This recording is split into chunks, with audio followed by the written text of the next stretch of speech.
नमस्कार। आज मैं आपसे एक बहुत महत्वपूर्ण मुद्दे पे बात करना चाहता हूं। आमतौर पे जब कोई नेता चुनाव के ठीक पहले किसी विषय पे चर्चा करता है या घोषणा करता है तो लोग कहते हैं वोट के लिए कर रहा है। कई वादे किए जाते हैं धर्म के नाम पे, कई वादे किए जाते हैं जाति के नाम पे, कई वादे समाज के निचले तबके के लिए किए जाते हैं और कई वादे कुछ चंद उद्योगपतियों के लिए किए जाते हैं। ये ऐसा क्यों करते हैं? क्योंकि बाकी पार्टियों ने धर्म और जाति के नाम पे अपने वोट बैंक बना रखे हैं और बड़े बड़े उद्योगपतियों को खुश करना होता है क्योंकि उनसे चंदा लेना होता है। तो ये एक तरह से बड़े उद्योगपति उनके नोट बैंक हैं और बाकी लोग उनके वोट बैंक हैं। इस वोट बैंक और नोट बैंक के बीच में एक बहुत बड़ा ऐसा वर्ग है जो पिस के रह गया है। वो ना इधर का है ना उधर का है और ये वर्ग है भारत का मिडिल क्लास। कोई भी पार्टी आज मिडिल क्लास के हित की बात करने को तैयार नहीं है। ऐसा क्यों है? आजाद भारत के 75 वर्ष में एक के बाद दूसरी पार्टी आई, एक सरकार के बाद दूसरी सरकार आई और इन सब लोगों ने मिडिल क्लास को दबा के, डरा के, निचोड़ के रखा हुआ है। मिडिल क्लास और सरकार का एक बड़ा अजीब रिश्ता है। मिडिल क्लास के लिए ये लोग कुछ करते तो नहीं है, लेकिन जब जब सरकार को इनकी जरूरत पड़ती है तब तब मिडिल क्लास के ऊपर सरकार हथियार चला देती है, चाकू चला देती है। और ये हथियार है टैक्स। लाखों करोड़ों की संख्या में मिडिल क्लास टैक्स भर भर के देता है देश चलाने के लिए, लेकिन बदले में मिडिल क्लास को क्या मिलता है? कुछ नहीं। भारत का मिडिल क्लास सरकार का सिर्फ और सिर्फ एक एटीएम बन के रह गया है। सच बात तो यह है, the Indian middle class is victim of tax terrorism. आखिर ये मिडिल क्लास कौन है? टीचर हैं, डॉक्टर हैं, आईटी प्रोफेशनल्स हैं, इंजीनियर्स हैं, अकाउंटेंट हैं, बैंकर हैं, दुकानदार हैं, लॉयर्स हैं। इन जैसे हजारों सामान्य लोग जो मिलके हमारा देश चलाते हैं, ये मिडिल क्लास है। और इन सब के मतलब मिडिल क्लास के क्या सपने होते हैं? उनके कोई बहुत बड़े सपने नहीं है। वो अपने लिए एक अच्छी नौकरी या बिजनेस चाहते हैं, एक अपना घर चाहते हैं, बच्चों के लिए अच्छी शिक्षा चाहते हैं। ये सब चाहते हैं कि उनका परिवार हमेशा स्वस्थ रहे, सुरक्षित रहे। इन सब को पूरा करने के लिए एक आम आदमी, एक मिडिल क्लास का आदमी अपनी पूरी जिंदगी दिन रात मेहनत करता है और बस यही उम्मीद करता है कि उसे सरकार से कुछ थोड़ी सी मदद मिल जाए।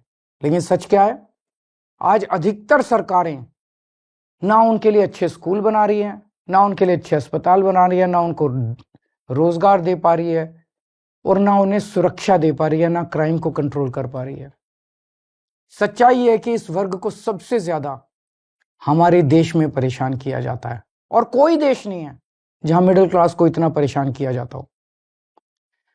आपको पता है, अगर एक मिडिल क्लास परिवार साल में 10-12 लाख रुपए कमाता है तो income tax, GST, toll tax, education cess, sales tax, property tax, corporate tax, service tax, registration tax, capital gain tax वगैरह वगैरह वगैरह, ये सारे टैक्स मिला के एक मिडिल क्लास की 50% से ज्यादा आमदनी केवल और केवल सरकार को टैक्स देने में चली जाती है। अब तो दूध पे भी टैक्स लगता है, दही पे भी टैक्स लगता है, पॉपकॉर्न पे भी टैक्स लगता है, यहां तक कि पूजा के सामान पे भी टैक्स भरना पड़ता है। घर लेना हो तो टैक्स, घर बेचना हो तो टैक्स, गाड़ी खरीदो तो टैक्स, गाड़ी बेचो तो टैक्स, बच्चों को अच्छी शिक्षा देनी हो तो पहले प्राइवेट स्कूल की महंगी फीस की मार और उसके ऊपर अच्छे कॉलेज भेजने के लिए एजुकेशन लोग और उसकी ईएमआई पे डबल मार। जीते जी टैक्स तो देना ही पड़ता है, लेकिन अब तो सरकार ने ऐसी हालत कर दी है कि मरने के बाद भी टैक्स देना पड़ता है। और इस टैक्स टेररिज्म के बीच मजाल कि वो अपने सपने पूरे करने की कोशिश करे। सच्चाई है कि आज एक यंग मिडिल क्लास कपल, शादीशुदा कपल, उसके लिए फैमिली प्लानिंग एक फाइनेंशियल डिसीजन बन गया है। जब वो बच्चा पैदा करते हैं तो पहले सोचते हैं, उनके मन में सब, क्या हम इस बच्चे की परवरिश अफोर्ड कर पाएंगे? कहां पहुंच गया हमारा समाज? यही सब परेशानियों की वजह से बहुत से लोग देश छोड़ के जा रहे हैं। 2020 में 85,000 भारतीय देश छोड़ के विदेश चले गए और 3 साल बाद 2023 का आंकड़ा दिखाता है कि 3 गुना यानी कि 2,16,219 लोग देश छोड़ के चले गए। ये हमारे देश के लिए बहुत बड़ा नुकसान और दुख की बात है, क्योंकि ये युवा जो हमारे देश का भविष्य बन सकता था, आज किसी और देश का भविष्य बन रहा है। अब ये समस्या है, लेकिन इसका समाधान क्या है? सरकार के पास पैसा जनता से आता है। अब इस पैसे को खर्च करने के 2 ही तरीके हैं। या तो सरकार इस पैसे को जनता की भलाई पे खर्च करे, शिक्षा पे, स्वास्थ्य पे, ऐसी बेहद जरूरी बुनियादी सुविधाएं बेहतर करे, लोगों का जीवन बेहतर करे। और या फिर दूसरा तरीका है कि अपने उद्योगपति दोस्तों को कर्ज दे दे और थोड़े दिन में वो कर्ज माफ कर दे, जनता के पैसे डुबो दे। हमारी दिल्ली सरकार ने पहला तरीका चुना। हम जनता के पैसे जनता पे खर्च करते हैं। मेरा मानना है कि मिडिल क्लास सिर्फ शिक्षा से ही आगे बढ़ सकता है, इसलिए हमने सरकार बनते ही एजुकेशन का बजट 5,000 करोड़ से सीधा 10,000 करोड़ कर दिया और आज ये बजट 16,000 करोड़ पे पहुंच गया, हमारा दिल्ली का शिक्षा बजट।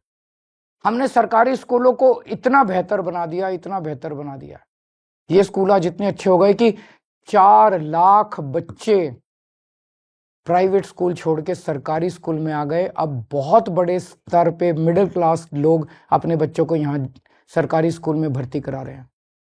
क्या पहले कभी आपने सुना था कि कोई बच्चा प्राइवेट स्कूल छोड़ के सरकारी स्कूल में जाता है?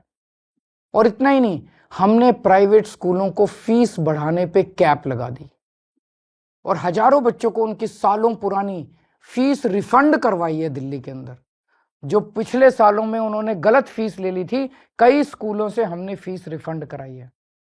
क्या आपने कभी एक आम आदमी को स्कूल के फीस का रिफंड मिलते हुए सुना है?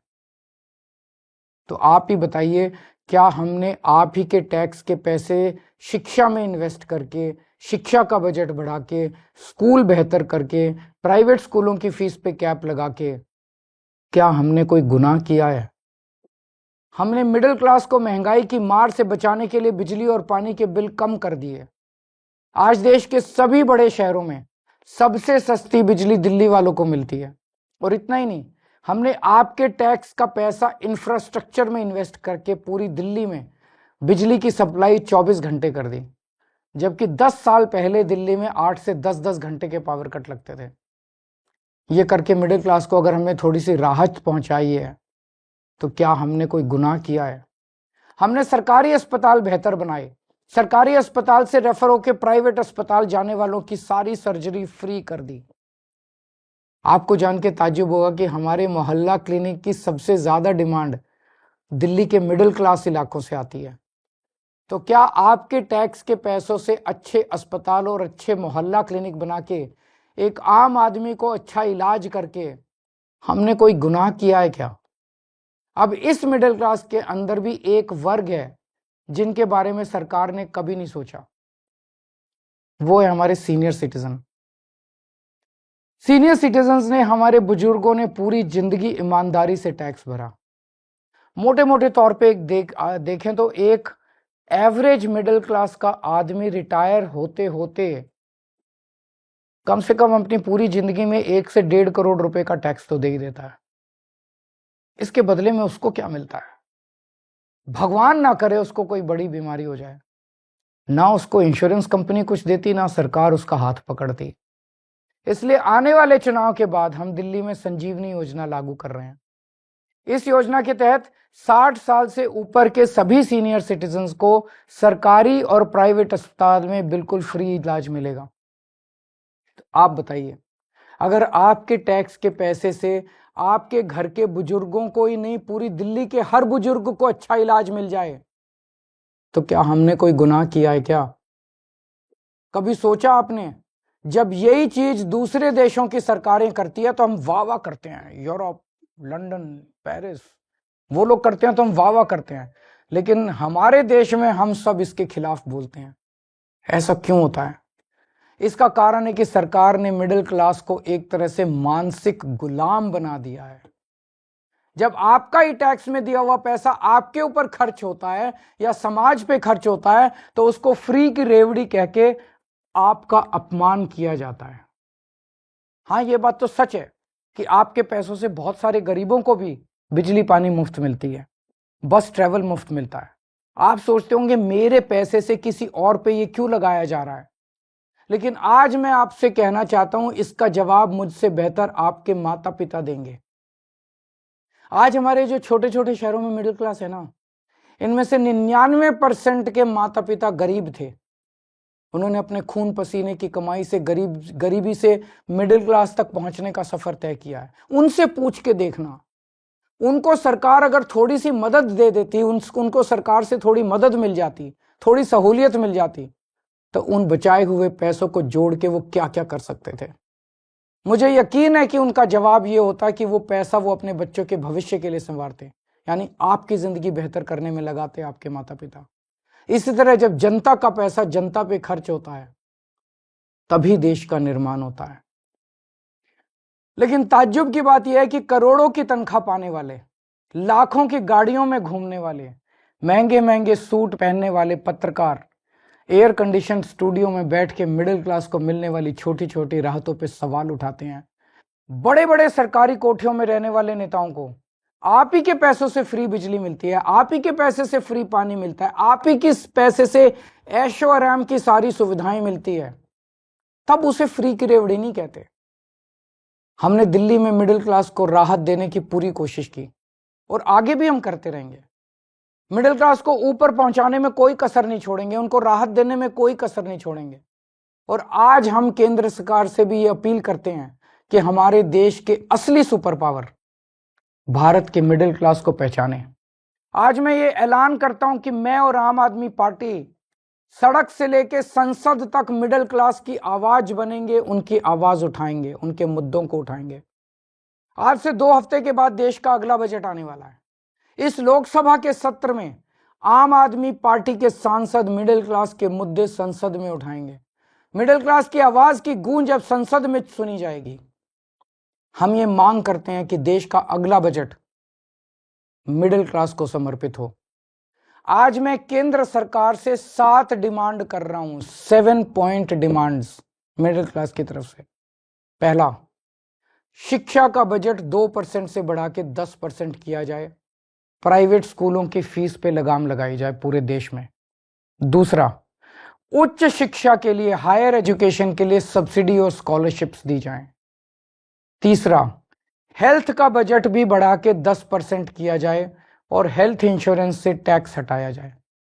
चौथा, इनकम टैक्स की छूट की सीमा को 7 लाख से बढ़ा के कम से कम 10 लाख किया जाए। पांचवा, एसेंशियल कमोडिटीज के ऊपर, आवश्यक वस्तुओं के ऊपर से जीएसटी खत्म किया जाए। छठा, सीनियर सिटीजन्स के लिए मजबूत रिटायरमेंट प्लान और पेंशन की योजनाएं बनाई जाएं और देश भर में सभी सरकारी और प्राइवेट अस्पतालों में सीनियर सिटीजन्स को मुफ्त और अच्छा इलाज दिया जाए। और सातवां, बुजुर्गों को पहले रेलवे में 50% कंसेशन मिलता था जो बंद कर दिया गया, उसे दोबारा चालू किया जाए। ये है हमारा मिडिल क्लास का मैनिफेस्टो। अगर आप हमारे मिडिल क्लास मैनिफेस्टो से सहमत हैं तो हमारी वेबसाइट middleclassmanifesto.com पर साइन करें और आप अपनी भी आवाज केंद्र सरकार तक पहुंचाएं। अगर देश का पूरा मिडिल क्लास एक साथ एकजुट होकर अपनी आवाज उठाएगा तो सरकार की हिम्मत नहीं है कि वो आपकी आवाज ना सुने। सरकार को आपकी आवाज सुननी पड़ेगी। नमस्कार।